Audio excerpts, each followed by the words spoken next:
Fala comigo se está tudo tranquilo. Tudo ótimo. Tudo ótimo! Vamos lá então.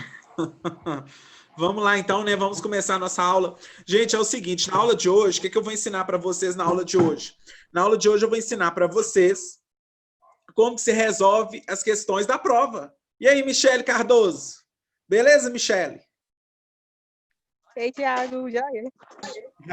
Ô, gente, é o seguinte, tá? Nós vamos hoje aprender um pouquinho como que resolve as questões da prova do Enem, tá bom? Vou dar aqui algumas questões, vou apresentar algumas questões para vocês, vou corrigir com vocês, mostrar ali qual que é a estratégia que nós iremos tomar na hora de resolver essas questões. Então, hoje é isso. Hoje é uma aula mais para você aprender a resolver as questões.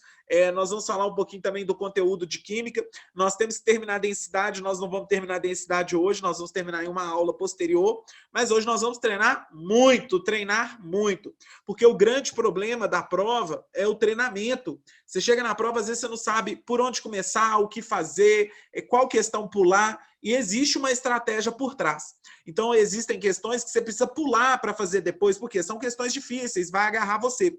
Então, você tem que fazer o maior número de questões em um menor tempo possível. Tá? Não é porque você vai fazer a prova desesperado, tem nada a ver, não vai fazer a prova desesperado, não. Você não pode fazer a prova desesperado. Mas nós vamos criar uma estratégia para resolver algumas questões da prova do Enem com agilidade, tá bom? Pode ser? Pode ser tranquilo? Yes or not? Fala comigo. Tranquilo? Estou aqui com o meu Zoom no celular ligado aqui para ler o chat. Qualquer dúvida pode mandar no chat, tá, gente? Que eu estou vendo também o chat. Então, vamos lá. Vamos começar aqui, então. Ó, presta atenção, tá? Eu trouxe aqui a primeira questão. Eu vou ler essa questão com vocês. O maior erro do aluno, na hora que vê um texto igual a esse, por exemplo, é começar a ler o texto. Gente de Deus! Meu Deus do céu! Tá amarrado, tá sapecado. Ai, credo! Sai! Sai desse corpo que não te pertence. Por que eu tô falando isso? Porque tem ninguém que começa a ler. O universo é cheio. Para, gente! A primeira coisa que você tem que fazer na hora que você pega uma questão da prova do Enem é ler o que o enunciado da questão está falando. O enunciado é a perguntinha lá embaixo, antes das alternativas. O que o exercício quer? Porque a partir do momento que você lê o enunciado, aí o que acontece? Já vem aquele clique na sua cabeça. Olha, eu preciso saber disso, disso, disso. E aí, quando você volta para ler o texto, você consegue ler o texto garimpando a informação necessária para resolver a questão. Então, não adianta, você tem que ler a pergunta primeiro, porque senão você vai ler o texto, vai chegar na pergunta e vai falar, putz, não lembro de nada que estava no texto. Aí você vai ter que ler o texto de novo, você vai perder tempo. Tá? Então, a partir de hoje, treinem fazer isso. Treinar o quê? Ler primeiro o comando da questão. E aí eu vou fazer junto com você. Quer ver? A precipitação do ferro no planeta ocorre em um processo denominado. Então, olha, o ferro ali está sofrendo um processo chamado precipitação. Gente, fala para mim, precipitação na geografia, o que significa precipitação? Quando você estuda lá na geografia, precipitação.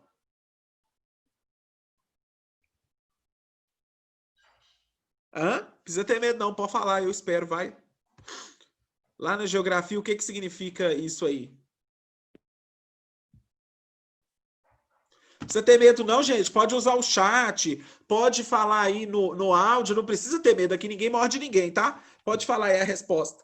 Pode falar aí para mim o que significa lá na geografia precipitação. Sabe não? Quem não sabe o que significa?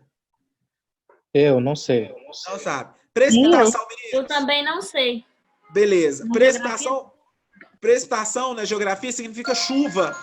Então, lá na geografia, na verdade, o conceito precipitação utilizado na geografia, utilizado quando você estuda a atmosfera, é isso. É chuva. Só que nós temos um problema. Aqui na química, precipitação tem dois grandes significados, a precipitação, hein? Gente, presta atenção. Na verdade, são três grandes significados que tem a precipitação. Essa palavra aparece muito na prova do Enem. É uma palavra aí que, com certeza, se você souber o significado dela, os diferentes significados, na hora de resolver o exercício vai ficar mais fácil. Tá? Então, presta atenção. A precipitação, ela pode ter três significados aqui na química. Presta atenção. O primeiro significado da precipitação é quando uma substância sai da fase de vapor e volta para a fase líquida. Exemplo, choveu. Então, é quando chove, quando a água sofre um processo chamado condensação. O que é condensação? O vapor de água perde energia e volta para o estado vai para o estado líquido. Então, quando a água está na fase de vapor e volta para o estado líquido, é o que ocorre quando acontece a chuva. Quando você está no banheiro, o banheiro está quente, aí você olha para o espelho, se vê, vai tomar banho, quando volta não se vê mais, né, gente? Isso é feio? Não, acho que não. Não é porque isso é feio, é porque a água condensou. Parece, né? Na verdade, eu tenho uma notícia para te contar, tô zoando. Então, o negócio é esse, tá? Então, quando chove, é porque está ocorrendo a precipitação. Precipitação, nesse sentido, é condensação. Outro significado de precipitação é esse aqui, ó. Presta atenção, hein? Você tá lá chorando até, ai mãe, ele me largou, ou ela me largou, não sei o quê, tá chorando, desesperado, sua mãe fala, calma filha, eu vou fazer para você uma água com açúcar, para ver se você para de chorar, porque, gente, é inacreditável, né? Você não pode ver ninguém chorando e já pensa em água com açúcar. Será por que as pessoas pensam nisso? Não, tem que dar água com açúcar para ela dar uma equilibrada. Que esquisito. Então, aí, o que acontece? Ela prepara essa água com açúcar e leva até você. Você percebe que ficou um tanto de açúcar no fundo. Ficou um tanto de açúcar no fundo do copo. O que isso significa? Significa que ela colocou tanto açúcar ali na água que uma parte do açúcar dissolveu na água, uma parte dissolveu e outra parte foi para o fundo. Essa parte que foi para o fundo é aquela parte que não consegue dissolver naquela água. Por quê? Porque os espaços vazios da água já foram ocupados por outras moléculas de açúcar. Então, o açúcar foi para o fundo, porque não tem como ele dissolver, não tem espaço para isso. E isso é também chamado precipitação. Só que essa precipitação, ela ocorre quando você joga uma substância em água e essa substância vai dissolvendo e não tem como mais dissolver. E aí a gente chama de precipitação. Então, ali eu tenho um corpo de fundo, eu tenho um precipitado. Fechou, gente? Então presta atenção. Gente, não esquece isso, guarda isso, pelo amor de Deus. Precipitação, ou é quando uma substância sai do estado gasoso ou de vapor, né? No caso é vapor, porque quando é gás é outro nome. Quando a substância sai do estado de vapor e volta para o estado líquido, isso a gente pode chamar de condensação, tem um nome também, precipitação, no caso da chuva. E outro fenômeno de precipitação é quando você joga um açúcar ou sal em água ou alguma substância, e aí você vai jogando, vai chegar uma hora que essa substância ela já chegou no seu limite de solubilidade, e aí ela vai para o fundo, e aí a gente chama também isso de precipitação. O que foi para o fundo é o precipitar, tá? Um outro significado de precipitação é quando ocorre uma reação química. Olha que legal. Quando se forma um espelho de prata, tem uma reação química que ocorre. Você pega um açúcar e junta com substâncias no laboratório, e essa reação desse açúcar com substâncias no laboratório faz com que forme ali no sistema uma substância sólida. Essa substância sólida é a prata metálica. E a prata metálica é insolúvel ali no sistema. Então, o que vai acontecer? Uma reação química aconteceu, formou uma substância sólida insolúvel, e essa substância que ela fez foi para o fundo. Ao ir para o fundo do recipiente, eu chamo isso também de precipitação.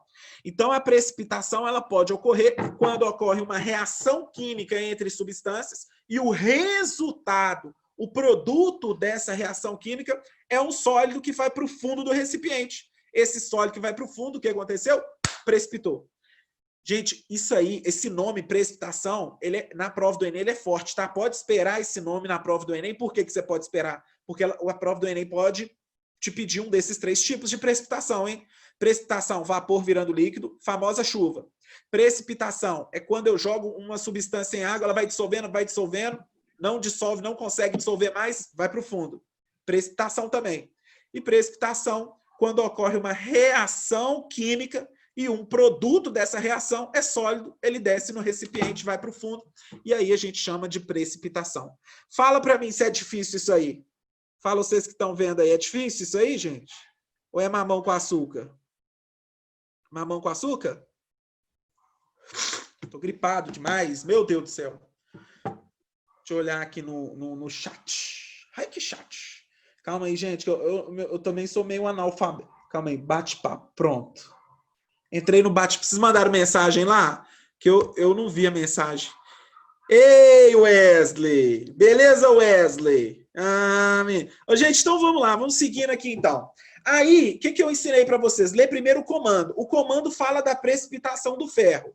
Quando você olha esse nome, precipitação, você fala, então esse ferro pode ter caído de várias formas. Vou então entender o que o texto está falando para eu marcar a opção certa. Então vamos lá. Ó, eu não vou precisar ler o texto todo. Por quê? Porque como eu já li o comando, como eu já li a perguntinha, eu sou um cara esperto. Você é um menino morro. Você não é bobo. Você não é bobo. Você é um menino do morro do papagaio, mas você não é bobo, você é esperto. O que você vai fazer? Você vai garimpar o texto. Como que você garimpa o texto? Você vai ler o primeiro parágrafo. Ô, gente, geralmente, escuta essa informação que eu estou contando. Geralmente, o primeiro parágrafo ele tem 80% da informação que você precisa para resolver a questão. Primeiro parágrafo. Então, vamos dar uma olhada nele. O universo é cheio de planetas fascinantes, mas poucos são tão apocalípticos quanto o ASP-76b. Olha o nome do planeta.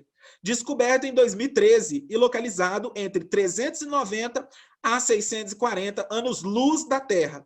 A distância ainda não foi precisa pelos cientistas. Sua característica mais impressionante é o fato que por lá chove ferro. Olha aí. Gente, olha aí. Chove ferro.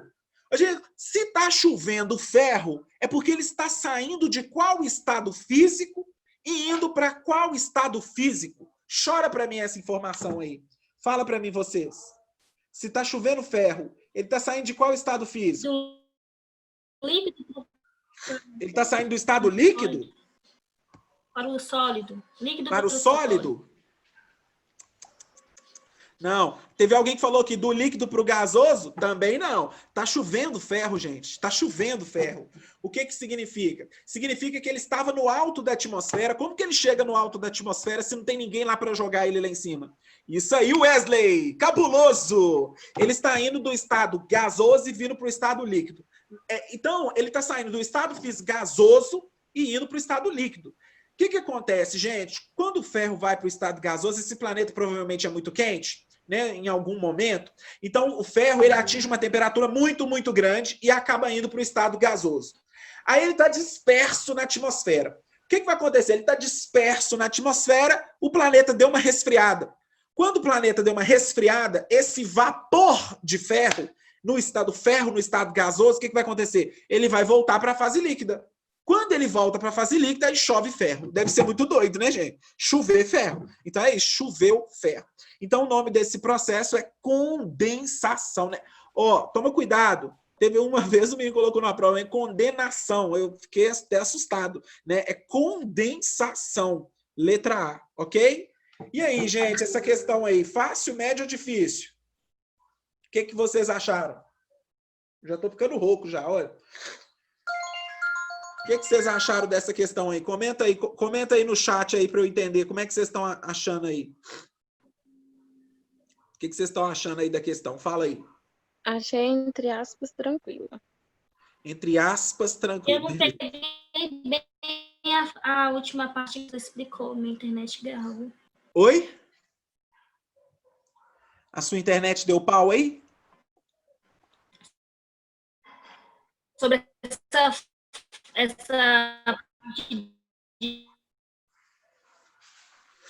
Ô, Simone, eu não escutei. Manda escrito no chat para eu falar para você. Minha voz está saindo bom para você? Você está escutando a minha voz certinho ou tá dando delay aí?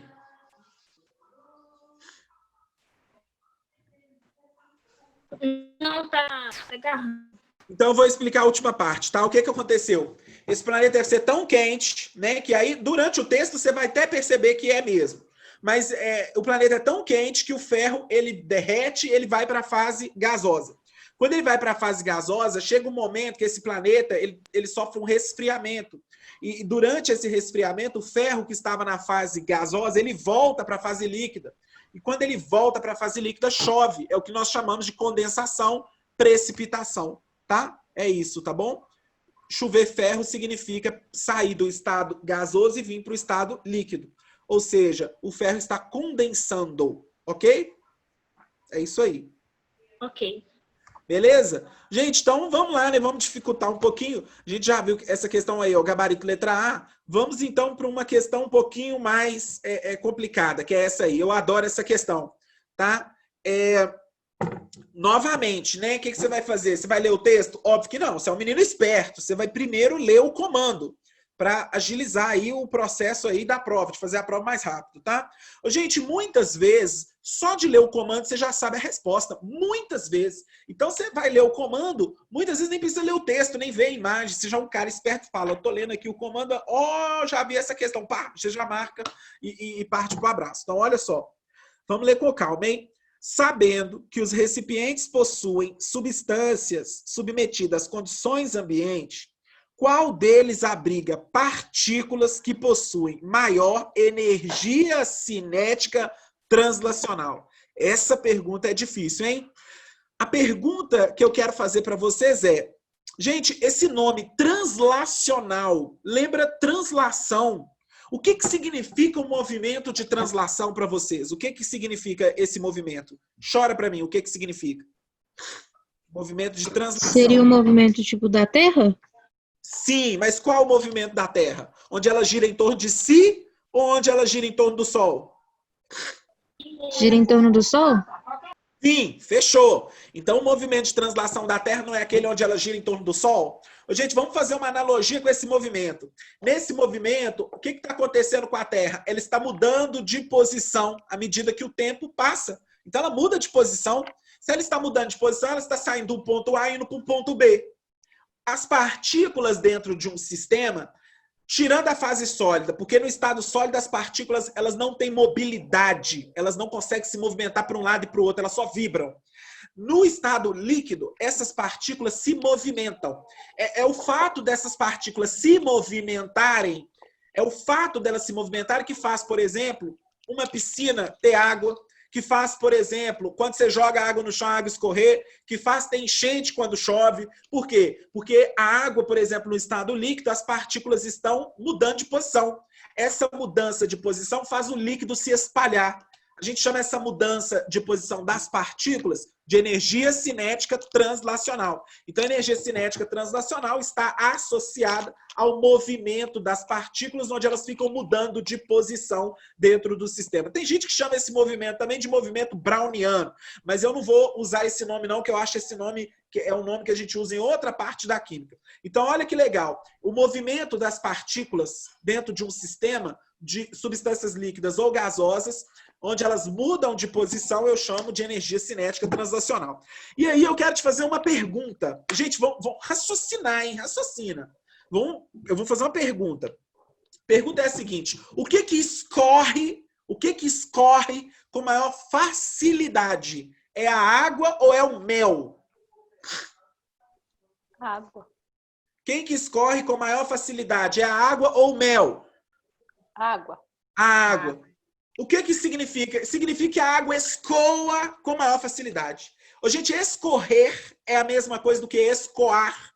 O negócio é porque escoar é uma palavra bonita, é uma palavra da engenharia, uma palavra da química, uma palavra da física, uma palavra da ciência. Escoar. Escorrer é a mesma coisa. Então, uma substância, quando ela escoa, ela está escorrendo. E aí você já sabe que a água escorre com maior facilidade do que o mel. Significa que o mel, olha que legal, gente, olha como é que tudo aqui faz sentido. Significa que as partículas que fazem parte na composição do mel, essas partículas, elas não conseguem se movimentar tanto igual as partículas de água. Por quê? Porque as partículas no mel, elas estão interagindo com muita força. Se elas estão interagindo com muita força, o movimento delas é um pouco dificultado, porque elas estão interagindo uma com a outra, e aí o movimento fica dificultado.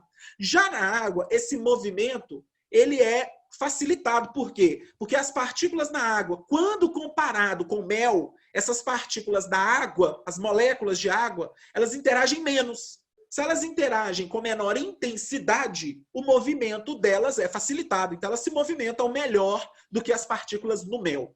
Então, a água escorre melhor porque suas partículas têm maior energia cinética translacional. No mel, o mel escorre menos, ele tem dificuldade em escorrer, porque suas partículas têm menor energia cinética translacional. E aí eu quero contar para você um negócio. Essa dificuldade em escorrer, a gente chama de viscosidade. É uma outra palavra bonita. Então, viscosidade é a dificuldade em escorrer. O que isso significa?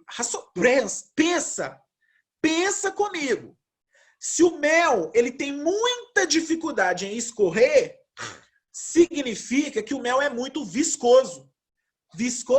Porque ele tem dificuldade em escorrer. Lembrando que viscosidade é dificuldade em escorrer. Show! Então a água ela é menos viscosa. A água é menos viscosa? Porque ela escorre com muita facilidade. Tá bom? Então a água escorre com muita facilidade, ela é menos viscosa. O mel é mais viscoso. Então, gente, anota isso no seu caderno aí, que é muito importante essa palavra, viu? Viscosidade. Anota aí que eu vou ditar para você o que significa. Ah, eu tô gripado, hein? E minha avó já tá ficando rouca. Jesus amado. Posso ditar para vocês? Pode. Então coloca aí, viscosidade. Eu tô ditando o significado. Viscosidade é a resistência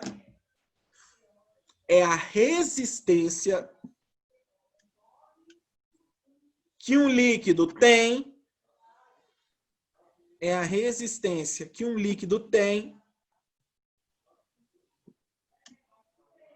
em escorrer. É a resistência que um líquido tem em escorrer. Ponto.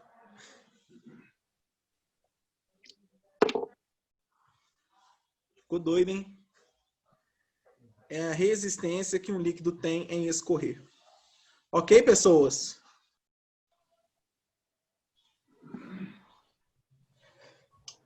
Deixa eu ver aqui o chat. Ai, que chat. Beleza, meninos. Agora eu quero fazer uma pergunta para vocês. Vamos olhar agora o desenho aí da questão. Gente, olha o desenho dessa questão. Quero te fazer uma pergunta. Qual substância que escorreu com maior facilidade? A substância que desceu em A, em B, em C, em D ou em E? Em A. Em A. Por quê? Você concorda que o recipiente A encheu mais? Sim. Sim. Se ele encheu mais, é porque as partículas ali, elas escorrem com maior facilidade. Se elas escorrem com maior facilidade, as partículas possuem maior energia cinética translacional, porque as partículas se movimentam mais. Elas se movimentam melhor. Olha que legal. Então, a única opção para essa questão é a letra A. Por quê? O recipiente que enche mais apresenta partículas que têm uma menor viscosidade, ou seja, elas escorrem com maior facilidade e enche o recipiente primeiro. Ou seja, maior energia cinética translacional. E aí, meninos? Essa questão aí é impossível? É difícil? Não entendi, é estranha. Nós temos aqui hoje Lucas Timóteo, Jeane Mendes, Tainá Gomes, Wesley, Eduarda Timóteo, iPhone da Lilian. Sabendo o significado de energia cinética translacional, não precisa nem ler, né, a pergunta. Não precisa nem ler a pergunta. Mas sabe qual que é o problema, gente, da prova do Enem? É um problema que a gente tem identificado. Tudo que a gente trabalha é assim... Não vou falar tudo não, que é sacanagem. 40% que a gente fala no ensino médio para os alunos, praticamente não cai na prova. O que cai na prova são conceitos que às vezes não está nem no livro didático. Conceitos que a gente às vezes não estuda nem no ensino médio. Coisa que a gente estuda só quando a gente está no ensino superior. Então, assim, a prova do Enem é uma prova mega difícil, complicada. E, assim, esses conceitos aí, por exemplo, esse conceito de viscosidade. Gente, eu aposto que de 10 escolas, e eu estou falando de escolas tops, das 10 melhores escolas particulares de Belo Horizonte, das 10, tenho certeza absoluta que 8 não falou esse conceito com os alunos do ensino médio. 8. E olha que eu tô sendo legal, para não falar mais. De 10 escolas particulares, das melhores, 8 não falaram esse conceito para os alunos do ensino médio. Por quê? Porque esse conceito no ensino médio, ele não é tão trabalhado. Ele não é tão trabalhado porque tem outros assuntos que a gente fala, que cai com maior frequência, e acaba que isso aí vai ficando em segundo plano. Se der tempo, eu falo. E às vezes não dá tempo. Então, é muito importante que você saiba isso, porque esse nome viscosidade, energia cinética translacional, isso é uma tendência para a prova do Enem. Tá bom, meninos? Fechou, então? Podemos pular para a próxima? Achei Vamos que lá, então. viscoso era mais grosso. Oi? Achei que viscoso era que o líquido era mais grosso. Mas se você pensar, muita gente fala isso, mas se você pensar, quanto mais grosso é o líquido, provavelmente, eu não estou falando que é uma regra, não. Provavelmente é difícil dele escorrer. Mas viscosidade não tem a ver com grossura, igual você está pensando, não, tá bom? Então vamos lá, meninos. Deixa eu ler o chat aqui, que alguém mandou alguma mensagem. Tudo bem, beleza. Eduardo Timóteo. Então vamos seguir, então. Então aí, letra A. Vamos para a próxima. Ó, letra A veio 2 vezes. Vamos para essa questão aí. Gente, interpretar gráfico é importante para a prova do Enem? O que você acha? Cai muito gráfico na prova do Enem? Sim. Sim, cai muito gráfico na prova do Enem. Oi? Gráfico no Enem é só quando tem Enem. Gráfico no Enem é só quando tem Enem. É isso mesmo. Se não tiver, não tem gráfico. Mas se tiver Enem, tem gráfico. Gente, então é o seguinte, olha que legal. Essa questão aí está mostrando um gráfico. E aí, você já deve ter visto essa matéria com a Thalita, não foi, Thalita? Eu acho... sim, a gente falou deve ter comentado alguma coisa de gráfico, né? Falamos sobre curvas de aquecimento. Isso aí. Gente, olha que legal esse gráfico. Para a gente interpretar um gráfico, você tem que saber para que serve um gráfico, tá? Um gráfico serve para nos contar informação. É igual uma tabela, para nos mostrar uma informação. O gráfico, por exemplo, não sei se você... Provavelmente vocês devem já ter feito, porque eu tenho um aplicativo no meu celular que ele mostra quem me bloqueou no Instagram. Olha como é que eu sou doido, gente. Quem me bloqueou no Instagram. Eu não arrumo confusão por causa disso não, tá, gente? Sou de boa. Quem me bloqueou no Instagram, quem me seguiu, quem deixou de me seguir, essas coisas. Eu tenho um gráfico que mostra o número de seguidores por dia, que eu ganho, que eu perco e tal. É importante por quê? Porque eu vou percebendo o seguinte. Fiz uma postagem hoje, muita gente curtiu. Então, o número de curtidos vai lá no alto do gráfico. Aí fiz uma postagem amanhã, o que aconteceu? A minha postagem de amanhã quase ninguém curtiu. Então, o número de curtidas caiu. Ou seja, eu consigo, a partir de um gráfico, tomar atitude. Tomar decisões. Como assim? Esse tipo de postagem eu posso colocar porque dá muita curtida. Esse não. Então, esse eu não vou colocar. Então, o gráfico ele serve para tomada de decisão. E aí, olha que legal esse gráfico aí. É uma curva de aquecimento. Na verdade, esse aí é uma curva de resfriamento, mas esse gráfico você já deve ter visto como curva de aquecimento. Olha o que está acontecendo com o passar do tempo. Olha o que está acontecendo.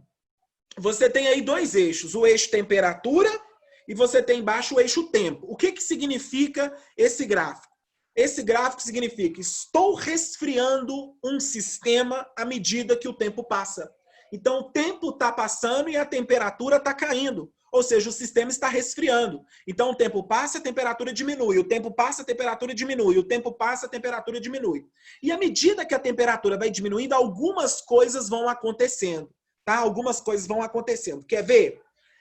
Quais são os estados físicos da matéria? Que vocês já estão cansados de saber desde a 5ª série. Quais são?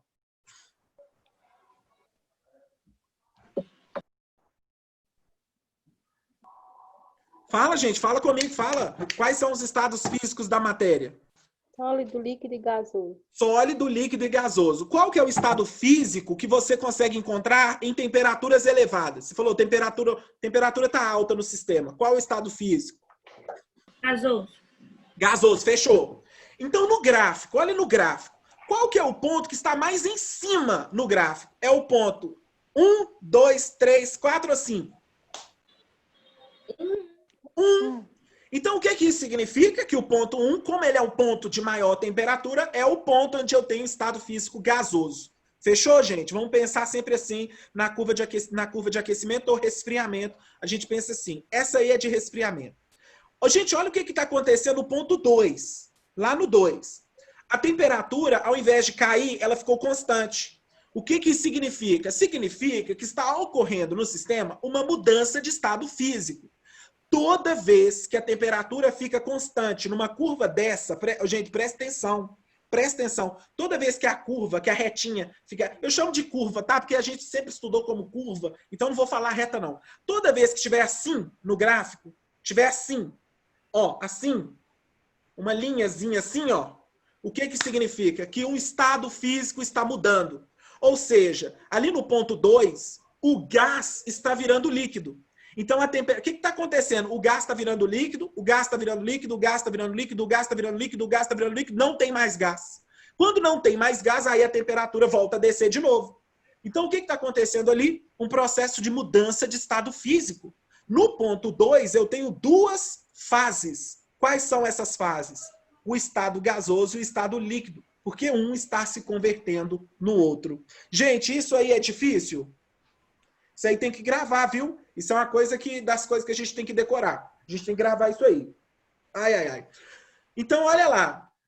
Gente, pensa. Se o ponto 1, que está descendo, é o estado gasoso, o ponto 3 é qual estado físico? Líquido. E o ponto 5? Líquido. Ponto 5?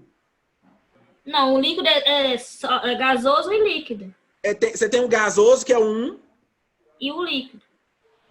E o líquido é o 3, né? É sempre que tá descendo, sempre que tem a rampinha vai ser o estado, um só estado físico. Então, no número 1 eu tenho o gasoso, no número 3 eu tenho o estado líquido, que é o intermediário, e no 5 eu tenho qual estado físico? Sólido. Sólido. E nos outros dois, que é o 2 e o 4, o 2 eu tenho dois estados físicos ao mesmo tempo. Quais que são os estados ali? É o estado líquido e o estado gasoso. Tá? Eu tenho ali no ponto 2. E no ponto 4, quais estados físicos eu tenho ao mesmo tempo? Líquido e sólido. Líquido e sólido. Fechou. Então, essa é uma curva de resfriamento, onde eu tenho, ó, vamos lá. Número 1 é gás. Número 2, gás e líquido ao mesmo tempo. É a transição. Número 3, resfriou ainda mais. Eu tenho só líquido. No 4, eu tenho líquido virando sólido. Eu tenho ali o congelamento. E no 5, eu tenho só o sólido. Então, é um gráfico de resfriamento. Vamos ler, então, a pergunta, né?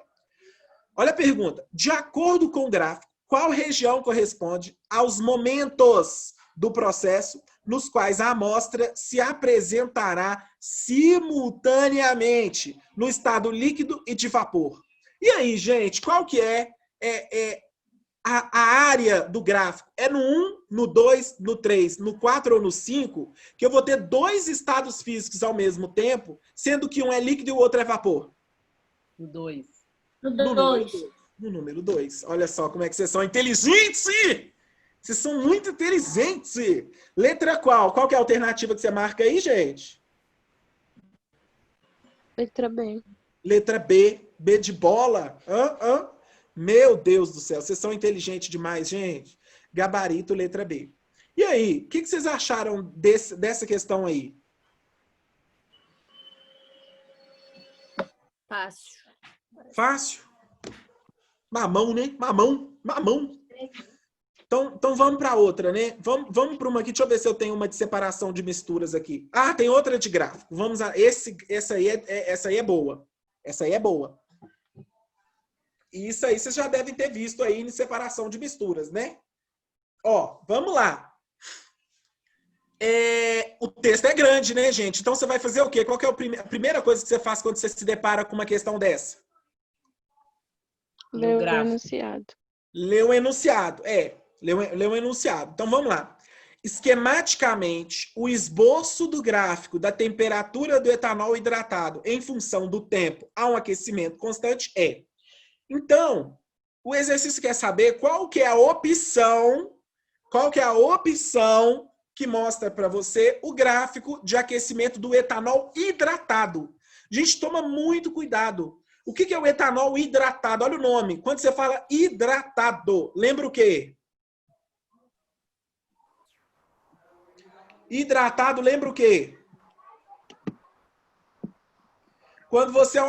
Quando eu viro para você, você precisa se hidratar. É porque você precisa o quê? Quer ver?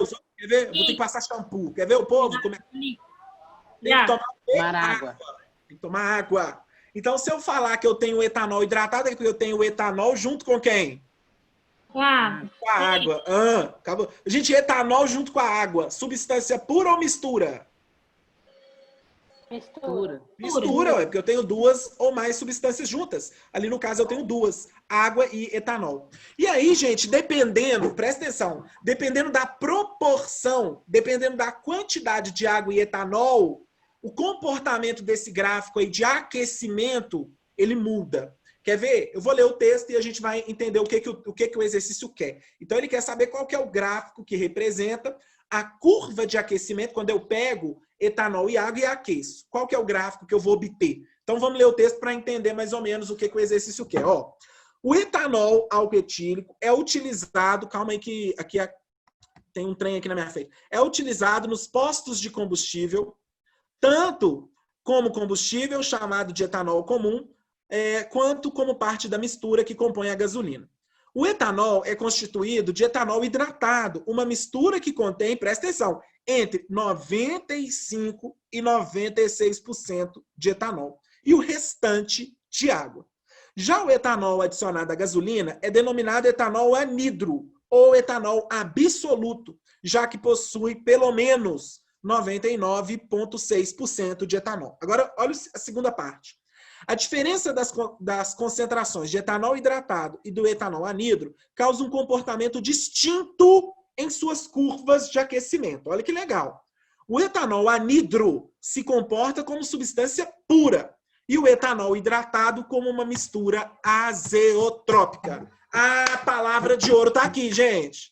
A palavra de ouro está aqui, ó. O etanol hidratado é uma mistura azeotrópica. Gente, isso é uma questão para fazer em 10 segundos, tá? Por que é uma questão para fazer em 10 segundos? Você viu mistura azeotrópica, você já tem que saber qual que é o gráfico. Por que você já tem que saber qual que é o gráfico? Hã? E a mistura azeotrópica? Então, é o que nós vamos falar. O que é mistura azeotrópica? Gente, vamos pensar. O que é uma mistura azeotrópica? Uma mistura azeotrópica é aquela mistura onde, na hora que eu aqueço aquela mistura, os dois componentes, tanto a água quanto o etanol, eles vão para o estado gasoso na mesma temperatura. Significa o quê? Eu estou aquecendo a água e o etanol. E aí, a água ela vai para o estado gasoso e o etanol vai junto, numa mesma temperatura. Isso é uma mistura azeotrópica. Em outras palavras, que tem em livro, o conceito é um pouco chato. O que é uma mistura azeotrópica? É uma mistura onde o ponto de ebulição é constante. E somente o ponto de ebulição é constante. Como assim? A gente viu um gráfico anteriormente que tanto o embaixo quanto em cima no gráfico tinha patamares, que é o que a gente chama de patamar de fusão e o patamar de ebulição. Aí na mistura não é assim. Na mistura é diferente. Na mistura não existe patamar de fusão e não existe patamar de ebulição. Ou seja, não existe uma temperatura constante na fusão, uma coisa assim, e não existe um patamar constante na ebulição, tá? Isso para uma mistura. Aí existem misturas que são diferenciadas. Como assim? Existe a mistura azeotrópica. O que é a mistura azeotrópica? O gráfico é todo esquisito, mas no ponto de ebulição a temperatura é constante. O que isso significa? Que você vai ver apenas um patamar assim, ó. E esse patamar assim, ó, na mistura azeotrópica é lá em cima no gráfico.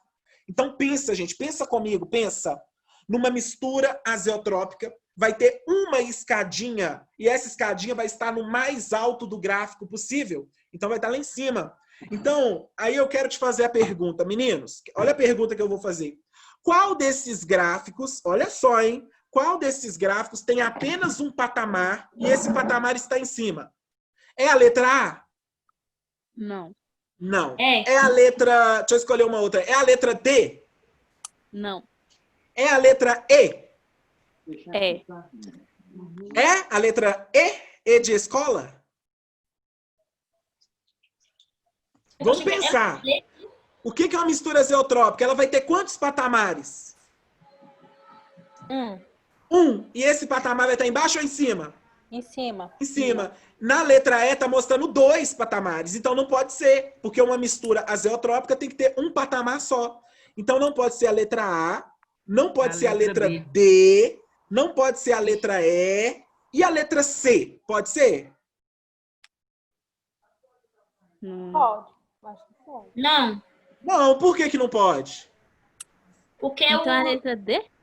retinho. O retinho tem que estar embaixo ou tem que estar em Outro cima? patamar. Tem que Na estar mistura- retinho embaixo. Na mistura azeotrópica. Na mistura azeotrópica. Embaixo. Em cima, quer dizer. Em cima. Gente, ó, de novo. Na mistura azeotrópica, o ponto de ebulição é constante. O ponto de fusão, não. Então, como é que vai ser o comportamento do gráfico? O comportamento do gráfico vai ser esse aqui que eu vou mostrar para vocês, ó. Vai ser esse aqui, ó. Subiu, ó. Ficou torto, subiu, ficou reto. Então, só pode ser a letra B. Por que só pode ser a letra B? Porque quando você fala de mistura azeotrópica, o único lugar onde pode ser retinho é aqui, ó. O único lugar onde você tem um patamar de escadinha é aqui. Não pode ter outro. Então, isso é uma característica da mistura azeotrópica. Você tem que guardar isso na mente, porque a prova pode cobrar isso. Tá bom, meninos? Difícil isso aí? Eu acho difícil. Eu não gosto de ensinar isso, não. Vocês acertariam essa na prova? Não. Mas e agora? A partir de agora vocês vão acertar, né, gente? Eu jurava que era a letra E, mas é porque eu tava confundindo em ter dois, entendeu? Retinho Dois lá. patamares. Isso aqui, ó, vamos então desmistificar isso, vamos acabar com isso aí na sua cabeça, tá? Quando tem os dois igual esse gráfico aqui, eu estou falando de uma substância pura. Como assim? Água pura, etanol puro, entendeu? Quando eu tenho a substância pura, SP, substância pura. Esse aqui, ó, esse gráfico aqui, ó, que eu marquei aqui na letra B, é quando eu tenho uma mistura azeotrópica, tá bom? Azeotrópica. Existe uma outra mistura, gente. Essa outra mistura é chamada de mistura eutética. Olha que demônio de nome. Mistura eutética. O que é uma mistura eutética? Uma mistura eutética, ela é o quê? O comportamento é quase igual da mistura azeotrópica. Só que ao invés da retinha, da escadinha ser em cima, a escadinha é embaixo. Olha aqui. Então isso aqui representa uma mistura eutética, ponto de fusão constante. Na azeotrópica, o ponto de ebulição que é constante. Na substância pura, são os dois. Tá? Na substância pura são os dois. Existem esses 3 tipos de curvas de aquecimento que você precisa saber. Você precisa gravar isso aí. Tá bom, meninos?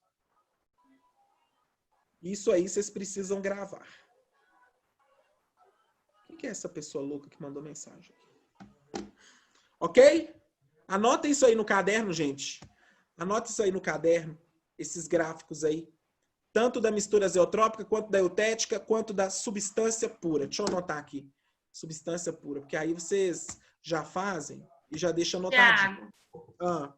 Só te interromper rapidinho, tem uns slides que tem esses gráficos todos, gente. A gente começou com esses gráficos, não sei se vocês lembram, tem esses tipos, lá tem uma animaçãozinha, acho que ajuda.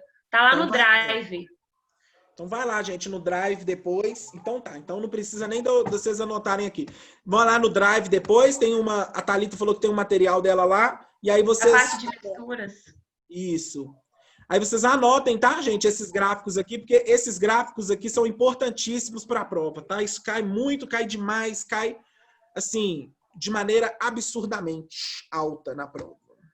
Na prova do Enem eu nunca vi uma questão desse tipo na prova, não. Mas... né? Sei lá, né, gente? A prova tá tão esquisita. Só Jesus. Olha essa eu quero ver, hein? Gente, eu vou dar 2 minutos para vocês lerem essa questão e me falar a resposta. 2 minutos. Manda no chat, tá? No privado, se possível, para os outros não verem a resposta. Os outros.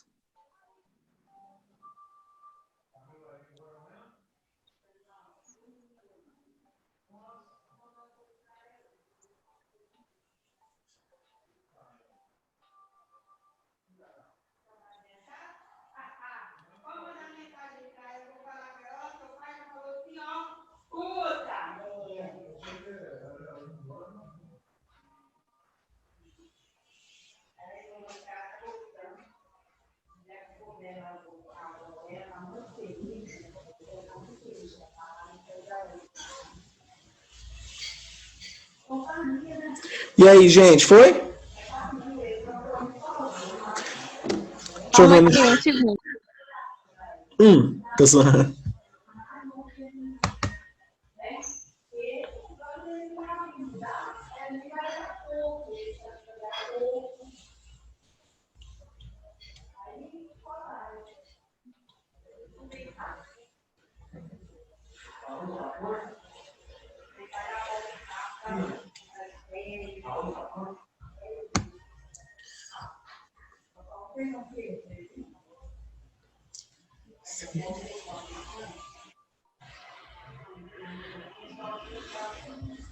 E aí? Todo mundo foi?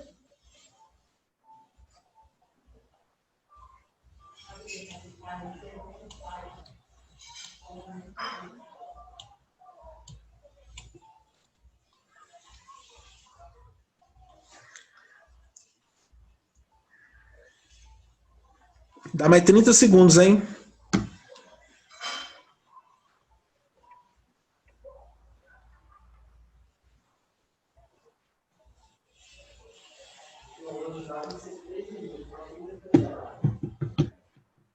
Lucas Timóteo. Todo mundo foi então, meninos? Podemos corrigir? Quem que falta? Quem que falta aí? Eu, Lília. Tá bom, eu espero, Lília. Mas eu não sei responder, porque eu sou meio novatinho, não sei mexer direito.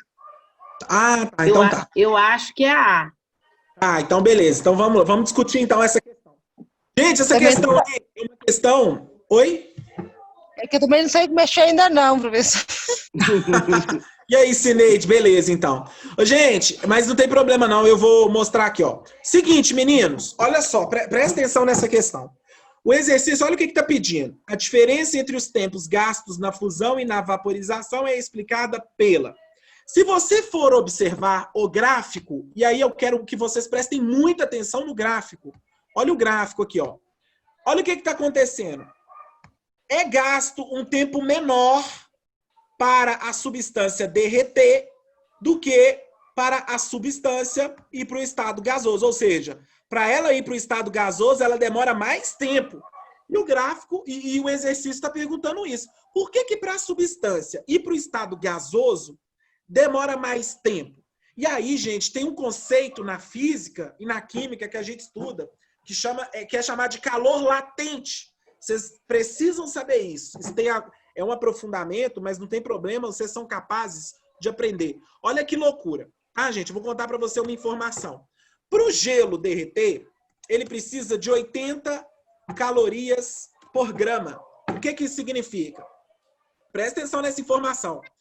1 grama de gelo para derreter, ele precisa receber uma quantidade de energia igual a 80 calorias.